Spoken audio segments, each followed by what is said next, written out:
Fala galera, eu sou o Peter e sejam muito bem-vindos ao meu canal.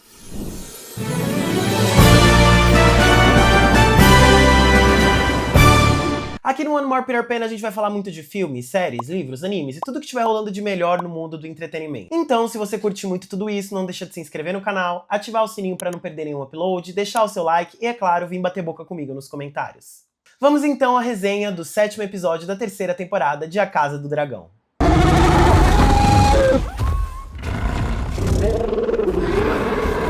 Galera, vamos lá. Antes da gente partir para os detalhes do episódio em si, eu queria fazer alguns comentários sobre o ritmo da série e da 3ª temporada como um todo. Então a gente sabe que, historicamente, o penúltimo episódio numa série do universo de Gelo e Fogo é aquele episódio em que os principais acontecimentos, que o clímax da temporada geralmente se passa. O que não foi uma realidade aqui para o 7º episódio da 3ª temporada da Casa do Dragão. Isso não é um problema, não seria um problema se o ritmo da série fosse diferente. Eu quero falar um pouquinho disso por aqui. Nos primeiros reviews dos primeiros episódios dessa temporada, que foram episódios muito emocionantes, com muitas coisas acontecendo, eu disse que essa tinha tudo para ser a melhor temporada da série. Isso pode vir a se concretizar no último episódio? Sim, até porque a Batalha de Tumbleton tem se construído de uma forma, eu diria até exaustiva ao longo dessa temporada. Mas o que eu vou falar é no que eu assisti até esse 7º episódio aqui. Assim como na 2ª temporada, a gente teve um começo bastante emocionante, com muita coisa acontecendo e com batalhas incríveis acontecendo ali. Então na 2ª temporada a gente teve a Batalha de Pouso de Gralhas, aqui na 3ª a gente teve a Batalha da Goela. E o que acontece quando a temporada, tanto a 2ª quanto a 3ª, elas abrem com essas grandes batalhas? É que as nossas expectativas são colocadas lá em cima desde o início da temporada. E isso é, claramente, uma escolha criativa ali do roteiro. Então a temporada, ela pode começar tanto um pouquinho mais lenta e tendo uma crescente ao longo da temporada, ou, como a 2ª e 3ª temporada da Casa do Dragão optaram, começar com grandes acontecimentos e partir a temporada daí. Só que quando a gente tem esse começo muito bem trabalhado, a série, o roteiro, ela seta a nossa expectativa num local muito alto. Então, uma vez que a 3ª temporada começou com a Batalha da Goela, assim como a 2ª começou com a Batalha de Pouso de Gralhas, a série estabelece a nossa expectativa aqui. E o que aconteceu em ambas as temporadas é que, a partir dessa expectativa estabelecida num lugar muito alto, a série foi diminuindo periodicamente o ritmo, ou seja, a cadência do roteiro, ela acabou sendo decrescente. E o que isso acaba gerando é uma certa impaciência no espectador. Eu, como espectador, me sinto impaciente aguardando pela Batalha de Tumbleton. Então a gente, como audiência, a gente investe emocionalmente, investe o nosso tempo, a gente tá 10 horas da noite ali no domingo esperando ansiosamente para assistir o episódio, esperando que algo grandioso aconteça. Pô, o nome da série é A Casa do Dragão. É falando sobre a guerra entre os próprios Targaryen. É onde a gente sabe que correram inúmeras batalhas, que tinha dragão lutando dragão, grandes exércitos contra grandes exércitos. Então, quando a gente começa com a Goela, a nossa expectativa tá lá em cima e a cadência do roteiro vai se decrescendo ao longo da temporada. Isso gera um desgaste e eu diria até mesmo gera uma insatisfação ali com o roteiro, porque parece que a gente tá nesse eterno vamos lá, agora vai, é agora. E esse agora, como na 2ª temporada, nunca chegou, porque a gente achou que ia chegar ali na Batalha da Goela e não chegou. E nessa 3ª temporada a gente tá assim pela Batalha de Tumbleton, que muito provavelmente deve acontecer no último episódio da semana que vem.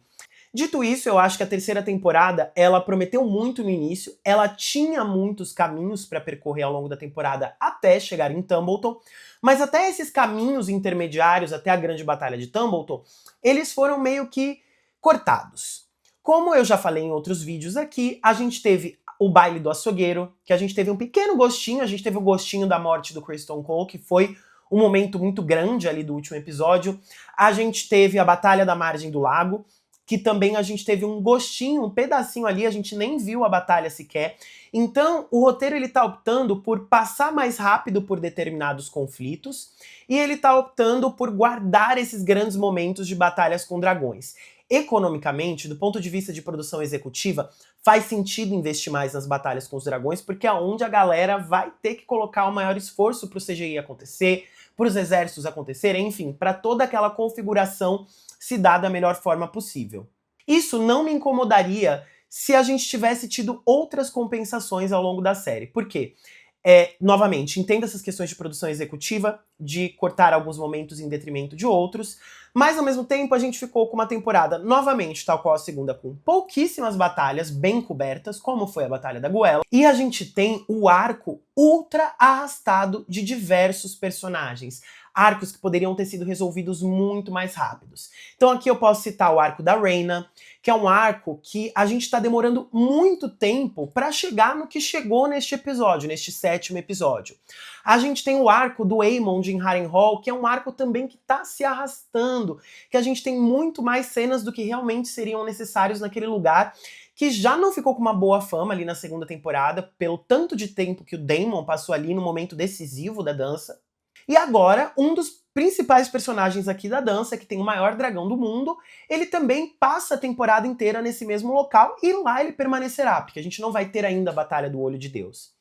E novamente, eu entendo que determinadas peças precisam ficar paradinhas por um tempo para que a gente consiga chegar às suas conclusões ali na 4ª temporada. Isso não me incomoda. O que me incomoda é a gente ficar retornando incessantemente, a todo momento, a esses arcos, para dar mais um pedacinho e mais um pedacinho. Quando as cenas elas podiam se resolver de uma forma um pouco mais rápida e de uma maneira até um pouco mais safa do roteiro. Gente, eu não sou o roteirista da série, mas a cadência dessa temporada tá muito lenta, tá muito devagar. E novamente nesse 7º episódio a gente tem um início muito lento, até que da metade ali pro fim a gente tem uma melhora grande na narrativa e a gente tem muitos momentos icônicos. Mas de novo, estamos falando de Dança dos Dragões, estamos falando de Guerra Civil Targaryen. Esses pequenos momentos icônicos, eles não valem pelas grandes batalhas que esse momento da história de Westeros pode nos oferecer. Eu acho que aqui, já que a gente não vai conseguir abordar tudo, porque realmente é um projeto bastante megalomaníaco, né? São muitas coisas acontecendo. Talvez uma solução fosse a gente ter mais temporadas, em vez de ter 4, ter 5, 6 temporadas, para que a gente possa ter as nossas batalhas, para que a gente possa explorar em detalhes alguns dos movimentos que precisam acontecer aqui, para que o roteiro não tenha que correr tanto ou ficar segurando personagens em determinados momentos por longos períodos. E, obviamente, temporadas que não demorassem 2 anos entre uma e outra, para que a gente não tivesse que esperar 10 anos para que essa série esteja concluída, porque eu acho que também não é do interesse nem da HBO e nem nosso como público aqui, mas acho que ter mais temporadas, de repente ter mais episódios, ajudaria muito a gente a poder curtir mais esse processo e para não precisar cortar tanta coisa. E aqui eu não tô falando nem cortar coisas que acontecem no livro, que não acontecem na série, eu nem tô falando de um embate livro versus série aqui. Tô falando da própria série em si. A gente poderia ter tido mais momentos icônicos, mais momentos épicos, mais grandes batalhas, se a gente tivesse mais tempo, se a gente tivesse mais temporadas, se não demorasse 2 anos entre uma temporada e outra. Enfim, eu acho que a HBO e os roteiristas, eles têm pecado em alguns desses pontos. Eu tô vendo um erro cometido ali na segunda temporada acontecendo de novo aqui, e eu espero muito que o 8º e último episódio da temporada cale a minha boca e realmente traga tudo que está se construindo para a Batalha de Tumbleton, que tem tudo para ser incrível. Bom, feitas essas críticas iniciais e esse sentimento sobre o ritmo da série que vem me aborrecendo um pouco como espectador, vamos ao episódio de uma vez. Então aqui a gente inicia o episódio com a Rhalyna tendo mais um sonho de dragão, então a gente tem ali a Rhaenyra lembrando, né, e descobrindo que a Rhalyna é uma sonhadora, é uma Targaryen sonhadora, que pra quem não sabe, alguns Targaryens, eles nascem com a habilidade de ter sonhos proféticos, né, sonhos que revelam aí acontecimentos do futuro, coisas que podem vir a acontecer. E a Rhaenyra é uma dessas Targaryen especiais, por assim dizer. E a Rhaenyra tá sonhando com uma égua cinza, que vai ser uma figura recorrente aqui nos sonhos dela. Ela sonha com os portões da Fortaleza Vermelha abrindo, né, como se talvez indicasse ali uma possível possibilidade de liberdade da parte dela, não sei. E a gente tem a Rhaenyra interrompendo esse sonho e chegando ali pra confrontar a Helaena, afinal ela ficou sabendo que a Helaena é uma sonhadora. E a gente tem a Rhaenyra aqui, né, desesperadamente buscando por uma aprovação divina, por algum sinal de que de fato ela é a governante escolhida para sentar no trono de ferro e guiar os 7 reinos. E falando em temas que são abordados de forma exaustiva aqui nessa temporada, essa questão da profecia, eu acho que ela é uma cartada interessante para conectar House of the Dragon com Game of Thrones, para conectar esses universos que a gente consumiu separadamente, mas que eles no final vão terminar no mesmo lugar. Mas enfim, eu acho que essa questão de trabalhar a profecia, dessa questão divina, de ser o governante escolhido pelos deuses ali, é uma coisa que está sendo exaustivamente trabalhada na série, no sentido de que, cara, a Rhaenyra ainda não acredita que ela é a governante, ela precisa de uma aprovação divina para ela acreditar que ela é a governante dos Sete Reinos. Cara, aqui o raciocínio é simples. Ela se tornou a Rainha dos Pretos, o Aegon se tornou o Rei dos Verdes, cada lado vão ter as suas crenças de quem tem mais direito de governar o Westeros ou não. Não se trata de uma questão divina, a Rhaenyra sempre até meio que desprezou essa questão da fé, dos deuses, do destino, e aqui a gente tem ela parece que se humilhando para conseguir alguma migalha de aprovação divina de que ela é a governante correta. Cara, chega disso. Chega desse conflito pessoal da Rhaenyra querendo se reafirmar o tempo inteiro. Ela tem 6 dragões, ela tem grandes exércitos, ela, apesar das dificuldades, tudo ainda aponta para a vitória dela no final dessa guerra. E ela ainda precisa insistir, o roteiro ainda insiste nessa necessidade de aprovação que ela busca incessantemente ali. Eu acho que isso tá ficando extremamente chato, tá ficando extremamente cansativo. Se ela fosse confrontar a Helaena, e parte do diálogo ali é isso, é sobre o que vai acontecer ao final da guerra, quais vão ser os resultados, o que ela pode fazer, o que ela pode impedir.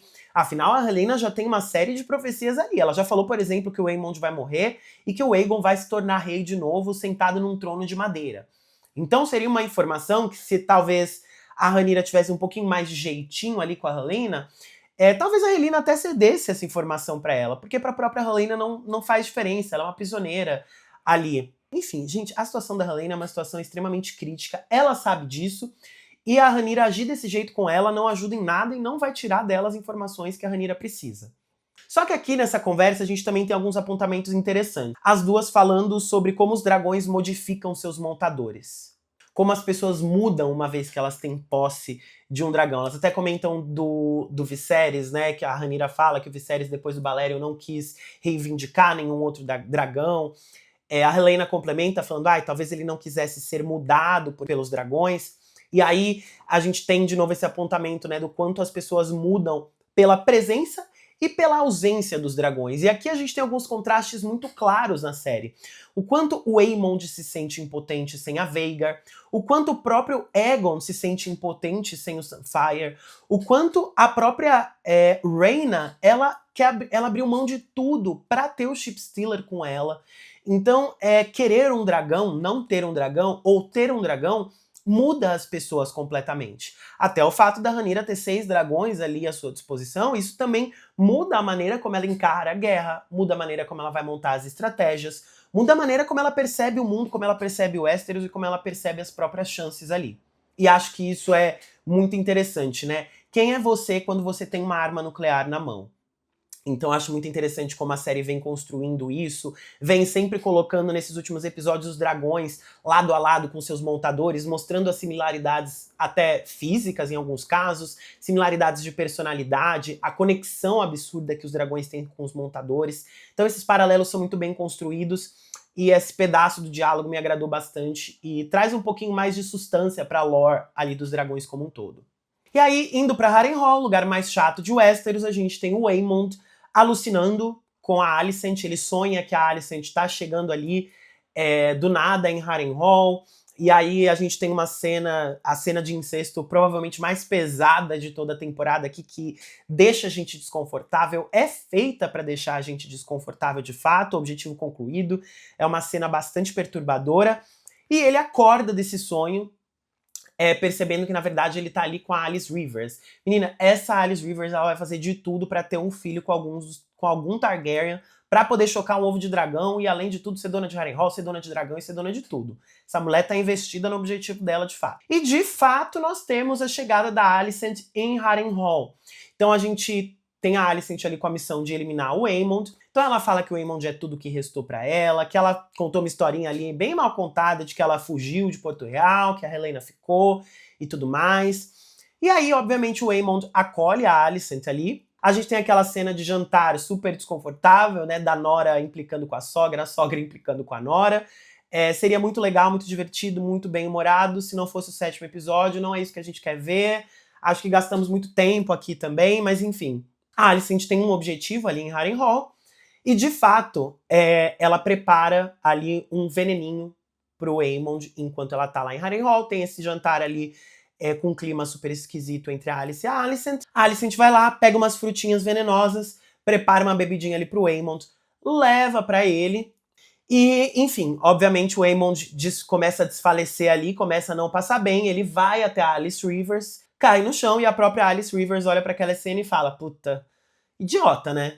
Em Tumbleton nós temos a nossa querida Barbie Profissões, mais conhecida como Gwen Hightower, que foi fazer um freela de batedor ali, foi dar uma olhada nos exércitos das Riverlands que estão chegando ali em Tumbleton, finalmente.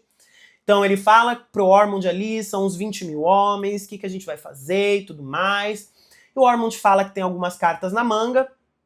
Entre essas cartas na manga ali, ele tem o Lord Corlys sobre custódia, que ele sequestrou o Lord Corlys ali. Aqui o Ormond, ele causa um dano mais psicológico ali nos pretos do que qualquer outra coisa. Porque dificilmente os exércitos Velaryon vão deixar de atacar, a Rhaenyra vai deixar de queimar tudo, porque o Corlys foi sequestrado ali. E o Corlys, muito digno, não compra aquela conversinha do Ormond, pede pra voltar pra própria cela. O coitado vai perder um dedinho que vai ser enviado pro seu filho ali no futuro do episódio. Mas enfim, ele tem o Corlys sob custódia. E a gente vai entender mais pro final do episódio o que era essa tal carta na manga que ele fica falando pro Daeron e fica falando pro Gwaine que tem. E aqui a gente tem uma conversa ali entre o Daeron e o Gwaine, que é, de novo, uma conversa muito bacana.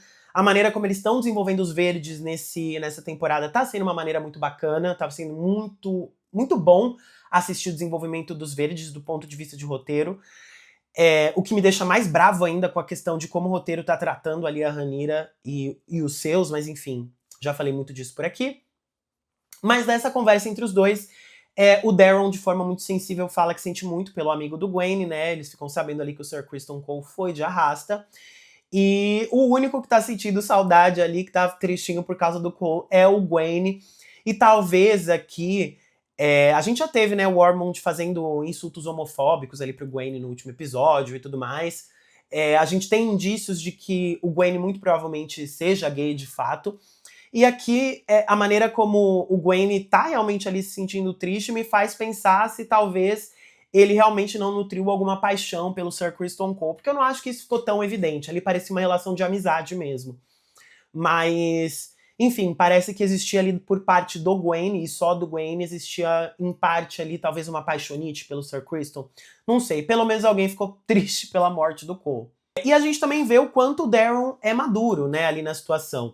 Ele inclusive confronta o Ormond mais uma vez aqui nesse episódio, né, ele já deu uma confrontadinha ali no sexto, agora aqui no sétimo ele volta.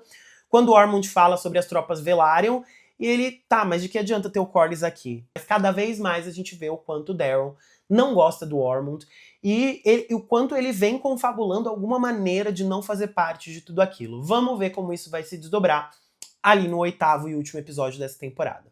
Então ali de Harrenhal a gente vai para Vale de Arryn, e diferente de outros personagens que eu acho que tem poucas contribuições a dar com seus arcos super maçantes e repetitivos, eu acho que cada aparição da Lady Jane aqui, a gente tem alguns elementos muito interessantes sobre a personalidade dela e sobre como ela enxerga essa guerra entre os Targaryen. Primeiro que a mulher é um luxo, vamos falar? Tá sempre sentada no seu bom trono, com um look belíssimo. Dessa vez estava com sua boa dama de companhia sentada no seu colinho, meu amor, ok? Porque ela gosta mesmo de mulher, ela gosta mesmo de mapô.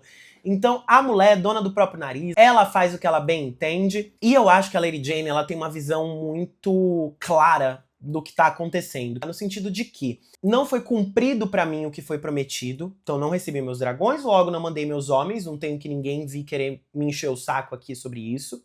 Sigo apoiando a Rhaenyra ali de boa, fico aqui quietinha no meu canto, com os meus exércitos, já que eles não estão em campo, eu chamo pouca atenção pro vale de maneira geral. Dou o ouro aqui que a Rhaenyra pediu pra mim, que pra mim, uns trocadinhos ali de ouro que eu mando pra eles, eles já não me enchem o saco.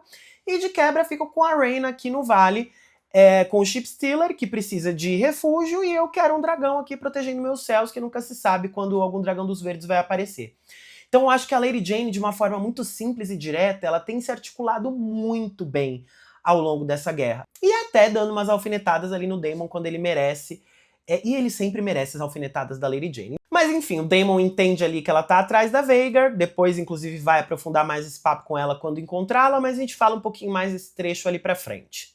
E cara, de novo, né, o arco da Rhaena é lento, é maçante, é repetitivo, e a gente tem uma virada também muito brusca. Então se bate muito na tecla de que ela vai ficar escondida com o Ship Stealer, que tudo que ela cria é um dragão, e ela vai abrir mão de tudo pra ficar com o dragão dela e tudo mais. E do nada, da água pro vinho, ela decide agora que ela vai matar a Vhagar. Essa menina é uma série de decisões inteligentes que o roteiro coloca no colo dela, que eu vou te dizer. E essa frase conteve ironia. No conselho mais zoneado da rainha Rhaenyra, a gente tem várias coisas acontecendo. Então a gente tem o Lord Manderly ali puto da vida, porque ela tá fazendo ele de bode expiatório e ele catou que ela tá fazendo isso agora. Estão jogando merda lá na porta da casa dele. A gente tem a Lady Frey exigindo novamente ali Harrenhal. A Rhaenyra fica tipo assim, ai, tá bom. Pega então seus homens e vai lá tomar Harrenhal. Então a Lady Frey tem ali o que ela quer, mas na cabeça da Rhaenyra ela acha que a Alicent vai matar o Aemond. Quando a Lady Frey chegar lá, o castelo vai estar livre para ela tomar. E a gente sabe que não vai ser bem assim. Então muito provavelmente os exércitos dos Frey vão queimar ali em Harrenhal. E, ainda bem, povo chato também, os Frey. Nossa, eles eram chatos em Game of Thrones, continuam insuportáveis aqui em House of the Dragon. E pra mim, nada a ver a Lady Frey tá no conselho, enfim. Ai, chata, chata, chata, chata. Outra chata. E nesse mesmo conselho, a gente tem o Adam e a Bella chegando esbaforidos, falando que eles avistaram o Ship Stealer e que o Ship Stealer ainda está com um montador. E aqui a merda está feita, né, pessoal? Porque, de quebra, a Rhaenyra descobre que a Lady Jane mentiu pra ela. Muito pior, que o Daemon mentiu pra ela, que matou-se uma pessoa que ela tava achando, né, o crâniozinho que ela tava guardando no quarto dela, não era da pessoa que teoricamente matou, provocou a morte do Jace ali. Então, obviamente, ela fica uma fera, fala, Adam, bora! Ela pega o Adam e eles vão atrás do Ship Stealer pra descobrir, enfim, quem é esse montador misterioso e que tá todo mundo mentindo pra ela. Enquanto isso, a Rhaena e o Daemon têm um pequeno diálogo ali. O Daemon descobre que agora a Rhaena ela quer enfrentar a Vhagar para compensar as coisas que ela fez de alguma forma, no que o Adam e a Rhaenyra chegam ali no Seasmoke e na Syrax. E finalmente a Syrax entrando em ação aqui, né? A nossa Uber de Westeros aí finalmente vai fazer alguma coisa. E a Rhaenyra já chega a poucas. E no final das contas, a Rhaenyra descobre então que a Rhaena era a montadora do Ship Stealer. As peças nesse momento acho que se encaixam finalmente na cabeça dela do porquê de tantas mentiras, mesmo ela ainda ficando muito puta. E a gente tem uma cena, gente, que é incrível do ponto de vista estético, do ponto de vista do roteiro, mas é uma cena muito também, difícil de assistir, que é a nossa rinha de dragões aqui. Então, a Rhaenyra manda ali, não é nem que a Rhaenyra manda a Syrax atacar, os dragões ali, eles estão se estranhando, o Ship Stealer vê a situação que a Rhaena tá, acho que ele quer protegê-la de alguma forma, e os dragões, filho, eles se atracam. Ai, gente, que dó que é ver dragão matando dragão, e eu acho que no fim das contas, e a gente tem nesse episódio muito dessa relação entre montador e dragão, né? O Ship Stealer tentando proteger a Rhaena, ela meio que abandonando ele naquela situação horrível, o Daemon mandando o Caraxes matar o Ship Stealer, mas ao mesmo tempo ele sabe que errou com a filha, ele sabe que aquele dragão era tudo que ela queria na vida, pra ter o amor dele, pra ter a atenção dele. Então acho que o Caraxes entende que o Daemon não quer matar o Ship Stealer de fato. Então a gente tem o Caraxes parando o ataque, o Ship Stealer bichinho saindo todo ferido, todo abandonado. Dá uma dó dele nesse momento, gente, eu fico tipo, ai meu Deus. Que situação horrível, mas que cena foda, assim. É aqui que o episódio começa a dar uma melhorada em ritmo e em acontecimentos, com um quebra-pau, que é o que a gente quer ver. Mas assim, excelente, o CGI dos dragões tá incrível, a computação gráfica tá incrível, a maneira como eles têm construído os dragões e as suas personalidades e as relações com os montadores tá incrível. Então, ponto ultra positivo aqui do episódio, cena agoniante, mas muito foda. E aí, chegando ali, de volta na Fortaleza Vermelha, Rhaenyra desce da Syrax e já logo fala, achem um aposento aí pra Rhaena, eu não quero vê-la. A Rhaenyra tá pé da vida. Óbvio que ela não vai matar a Rhaena, ela perdeu 2 filhos, ela é casada com o Daemon. Em alguma medida, eu tenho certeza que a Rhaenyra entende a questão entre pai e filha ali, embora ela se sinta muito traída de qualquer forma. A gente tem uma cena aqui até que interessante ali da Missária com a Sylvie, que é uma não uma informante da Missária, mas de certa forma é uma parceira do crime ali da Missária, quando ela era o Verme Branco, ali em Porto Real.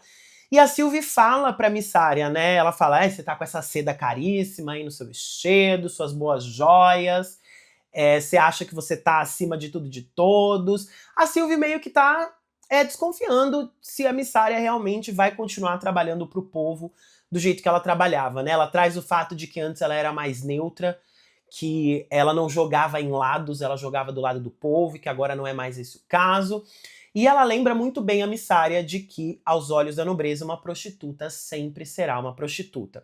E claro, isso aqui é um pequeno foreshadowing do que vai acontecer mais pra frente ali no episódio. Isso deixa a Missária muito pensativa também, acho que sobre os próprios objetivos dela e o que ela tá fazendo ali. Eu achei um momento bem legal, bem colocado, e muito melhor do que os outros momentos que a Missária teve aqui, porque ela é a mestre dos sussurros. Ela teve papel muito importante ali na segunda temporada para levantar o moral da Rhaenyra junto com o povo, para trazer novas estratégias pro jogo. Só que ao mesmo tempo, nessa temporada, tal qual a Rhaenyra, ela foi bastante emburrecida, né? A gente tem uma Missária a todo tempo, e novamente, exaustivamente, querendo colocar a Rhaenyra contra o Daemon o tempo todo, o que não me parece muito inteligente da parte da personagem. Entendo que ela tem uma rixa ali com o Daemon, mas o que ela ganha com, sei lá, com o Daemon se dando mal, com os Mantos Dourados se ferrando, por exemplo, que foi uma coisa que teoricamente enfraqueceu a figura do Daemon ali. Ela não ganha muita coisa, a própria Rhaenyra não ganha muita coisa com ela tentando desfavorecer o Daemon exaustivamente a todo momento ali. Acho que é uma estratégia meio burra. E a gente não tem uma mestre estrategista como a gente tinha um Mindinho, como a gente tinha um Lord Varys em Game of Thrones, que são excelentes exemplos de pessoas muito bem organizadas, muito bem informadas. A Missária aqui, para uma mestre dos sussurros, está muito mal informadinha, inclusive. A gente vai para o nosso núcleo dos trapalhões. A gente tem o Aegon, o Lord Larys e o Lord Tywin Lannister. O Aegon em um surto de lucidez, loucura. Acho que estão amadurecendo bastante o personagem. Ele fala que não quer mais fugir, que ele não quer morrer como uma pessoa comum ali, sendo assassinado, ou qualquer coisa do gênero. Ele quer morrer como o rei que ele foi coroado. Ele não quer mais fugir. E ali a gente tem uma discussão entre os três. Ele até fala pro Lord Larys e pro Lord Tywin saírem, fugirem. E ele fala isso muito de boa. Eu acho que o Aegon tá tendo um arco de crescimento muito, muito interessante. E a gente tem o Tywin, então, decidindo acompanhar o Aegon nessa empreitada ali praticamente suicida. O exército dos Montons acham ele lá. Então acham o Tywin, acham o Aegon, pedem pra eles jurarem lealdade pra Rhaenyra, sem saber quem eles são de fato. E o Aegon, amor, ele tem um momento de relutância ali, de será que eu faço aqui? Enquanto o Aegon tá dando esse discurso, até que a gente ouve uns passos atrás do Aegon. E a gente vê o Sunfyre revivido, vivíssimo da Silva, muito prejudicado, tadinho. E de novo, né, aqui a gente tem as semelhanças físicas que a série tá trazendo, físicas e psicológicas dos montadores com seus dragões.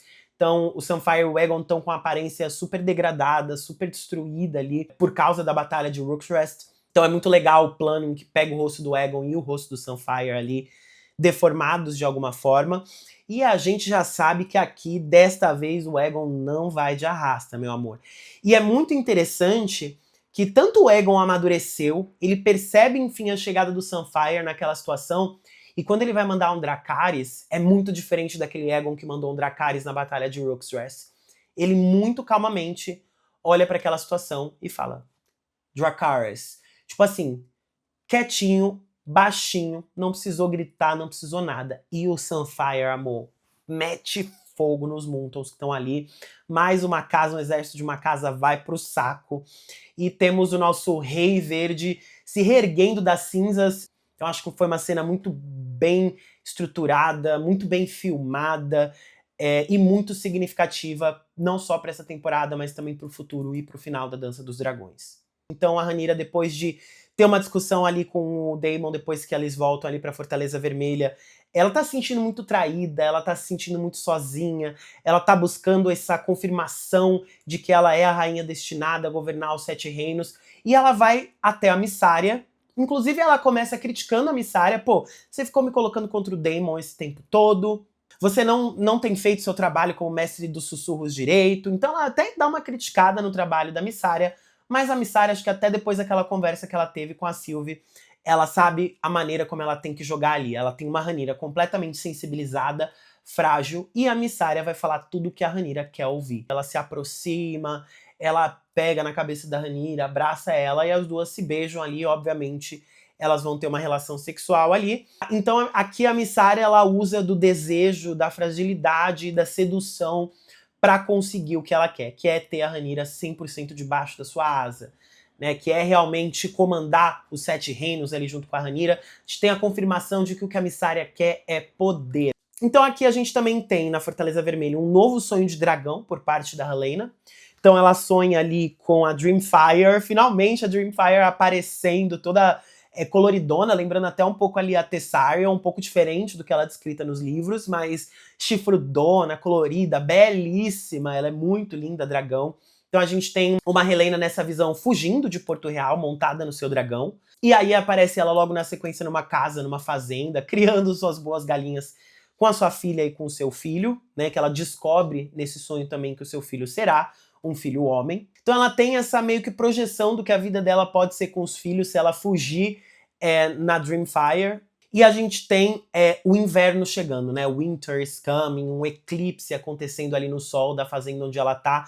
E eu quero muito falar desse eclipse, desse inverno que chegam nessa cena quando ela tá sonhando com um futuro talvez que ela desejasse para ela mesma e para os filhos. A gente tem toda a simbologia dos White Walkers, do inverno está chegando, do fim da dinastia Targaryen de alguma forma. Acho que tudo isso é a conexão entre as profecias que rolam ali na série, tanto que a Helaena sonha, o sonho do Aegon Conquistador, o futuro com a vinda dos White Walkers. Acho que esses sonhos proféticos sempre tentam conectar essas ideias de alguma forma, mas acho que também isso diz muito, principalmente o eclipse, o sol, o fogo, a vida, acho que está muito relacionado aos dragões de alguma forma. E acho que esse eclipse lunar ali, que parece um eclipse lunar, né? E a gente tem ouvido muito falar de lua ao longo dessa temporada, a Helaena quer sair para ver a lua. Lua sendo mencionada de forma geral ali pela personagem. E eu acho que talvez isso seja o que ela tá enxergando do fim ou do começo do fim da dinastia Targaryen, né? Um eclipse tapando o sol talvez signifique o fim dos dragões, o fim desse poder de fogo que os Targaryen têm, o fim dessa hegemonia e desse temor que a população tem dos Targaryen, finalmente chegando ao fim com o fim dos dragões. Talvez ela esteja tendo essa visão da consequência final da dança, que sobrarão pouquíssimos dragões, que o poder dos Targaryen vai ter se reduzido significativamente e que o inverno vai acabar chegando ali para essa família de alguma forma. Pelo menos foi essa a minha primeira interpretação assistindo o episódio, diante de tudo que a gente sabe que vai acontecer e do que tá prestes a acontecer aqui na série, mas achou muito interessante. E a gente tem o episódio fechando com o trato que o Ormond fez com o Wolf, né? O Ormond muito esperto ali. Ele tá tendo um mestre dos sussurros muito melhores que a Rhaenyra, viu? Que ele já tá sabendo que o Wolf levou uma coça no meio de todo mundo na cidade, que a Rhaenyra não tá deixando ele beber, e ele vai alimentando essas ideias do Wolf, falando, não, uma pessoa da sua posição, você merecia os simples prazeres dos homens, ele serve uma cervejinha ali pro Wolf. E a gente sabe que o Ormond tá manipulando o Wolf, que mesmo o Wolf partindo pro lado deles, o Ormond odeia os Targaryen, odeia o poder dos dragões, ainda mais o Wolf sendo um plebeu, assim, claramente o Ormond não deve suportar o Wolf por dentro. Mas aqui, de uma forma muito inteligente e estratégica, ele traz o Wolf e o dragão dele, a Silverwing, que é uma das maiores ali do mundo, pro lado dele. Ela vai ser importante ali pra Batalha de Tumbleton. E a gente vê que o Wolf tá com sangue no olho. Ele fala que vai querer queimar todo mundo, que eles vão queimar. Então o Wolf debandou pro lado dos verdes agora e vamos ver como isso vai se desdobrar. Porque a gente aqui nesse episódio não teve um desenvolvimento maior ali do Rio. Então a gente não sabe como o Rio, o Martelo, vai se comportar nessa Batalha de Tumbleton, mas a gente sabe que os exércitos das Riverlands, os Lobos de Inverno, estão batendo ali na portinha de Tumbleton.